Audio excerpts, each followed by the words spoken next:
Does it make you sad or angry when your boss tells you that you've done something wrong? Why? He might be giving you feedback to help you grow. Grab that opportunity. And in this video, I will teach you how.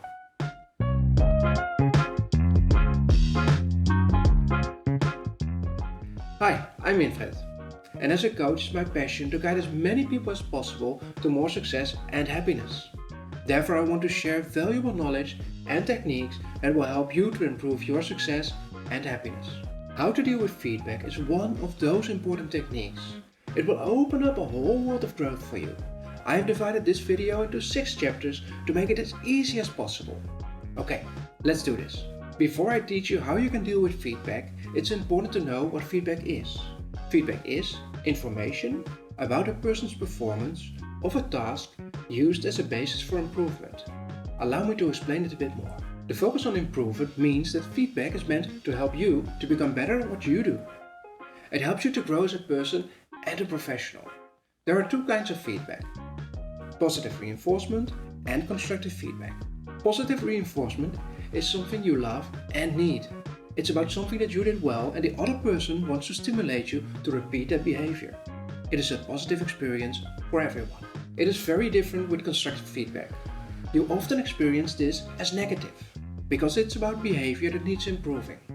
You often feel like you did something wrong. And that is something that nobody wants. But you really do need constructive feedback. Why? Because it's necessary to realize personal and professional growth. Without feedback, you will not know if your work is being valued and how you could contribute more or better to the goals of your team and company. Research shows that when you don't receive feedback, you will feel ignored, unimportant, and you will become disengaged. That will improve the chance of getting a burnout or a physical illness. Therefore, it's safe to say that good feedback will make you happier, healthier, and more successful. It can be very hard to deal with feedback. You often experience feedback as criticism, and that feels like social rejection. But don't think that you are the only one that finds it very hard. The person that gives you feedback is often afraid of your feelings or of the way that you might react. This combination of feelings causes interpersonal stress between you and the person that gives you feedback. This stress can be reduced by 3 factors: how the feedback is given, how you deal with the feedback, and the level of trust between you and the feedback giver. You have no control over the way the feedback is given to you. But when you're not happy about the way the feedback is communicated to you, you should give that back to the feedback giver. Or you should send them my other video about how to give better feedback. Trust is a factor that you don't have an immediate control over. Trust grows over time and has a huge impact on the way that you experience feedback. The more you trust your feedback giver, the easier it is to remember that they have the right intentions when they give you feedback. They try to help you to grow as a person and a professional. And with that in mind, it's much easier to deal with feedback. You might even start to see it as an opportunity to grow. But what you can control is the way how you deal with feedback. And that is what this video is about. So, how can you deal with feedback? Well, it's pretty simple, to be honest. It consists of 5 steps: listen, understand, thank, act, and check back.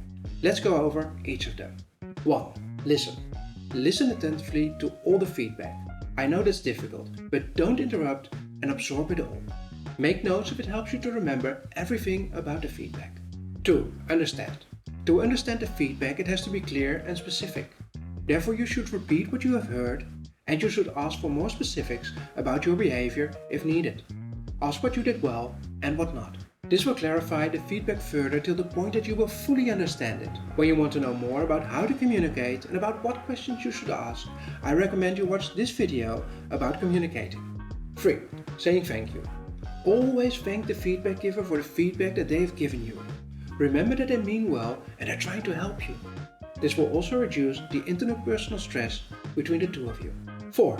Act. Now it's time to do something with the feedback. When you already know how you want to solve the issue, you should propose the solution and ask the feedback giver about it. But when you don't know what a good solution would be, it is a great opportunity to ask the feedback giver to help you. Together you could come to a solution that will satisfy you both. Sometimes you need some more time to think about your response. Then it's best to continue the conversation later. Be sure to pick a day and a time for that, so it won't be forgotten. 5. Give back. Be sure to check back with the feedback giver when you show that you've improved your behavior. It will give you confirmation of a good outcome, and it shows that you stick to your word. After that, you should share with the feedback giver how you experienced the feedback and the help that you got from them. That will give the feedback giver the opportunity to improve their feedback giving skills. This way, it's a win-win situation. When you apply these 5 steps to deal with feedback, I am sure it will help you to grow and become better at what you do. Please let me know in the comments what your experiences are with these 5 steps. Enjoy your day, and I hope I will see you in another video.